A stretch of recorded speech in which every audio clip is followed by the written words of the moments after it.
بسم اللہ الرحمن الرحیم۔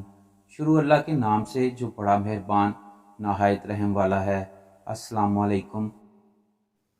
حضرت ابراہیم علیہ السلام اللہ تعالیٰ کی بارگاہ میں عرض کیا کہ یا اللہ تو مجھے دکھا دے کہ تو مردوں کو کس طرح زندہ فرمائے گا۔ تو اللہ تعالیٰ نے فرمایا ابراہیم اس پر تمہارا ایمان نہیں ہے۔ تو آپ علیہ السلام نے عرض کیا کیوں نہیں، میں اس پر ایمان رکھتا ہوں، لیکن میری تمنا ہے کہ میں اس منظر کو اپنی آنکھوں سے دیکھوں تاکہ میرے دل کو قرار آ جائے۔ تو اللہ تعالیٰ نے فرمایا کہ تم 4 پرندوں کو پالو اور ان کو کھلا پلا کر اچھی طرح ہلا ملا لو، اور پھر تم ان کو ذبح کر کے ان کا قیمہ بنا کر اپنے گرد و نواح کے پہاڑوں پر تھوڑا تھوڑا گوشت رکھ دو۔ پھر ان پرندوں کو پکارو تو وہ پرندے زندہ ہو کر دوڑتے ہوئے تمہارے پاس آئیں گے، اور تم مردوں کے زندہ ہونے کا منظر اپنی آنکھوں سے دیکھ لو گے۔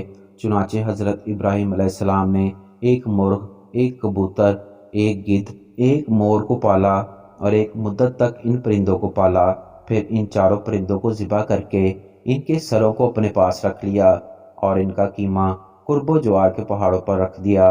پھر دور کھڑے ہو کر ان پرندوں کا نام لے کر پکارا کہ اے مرغ، اے کبوتر، اے گدھ، اے مور۔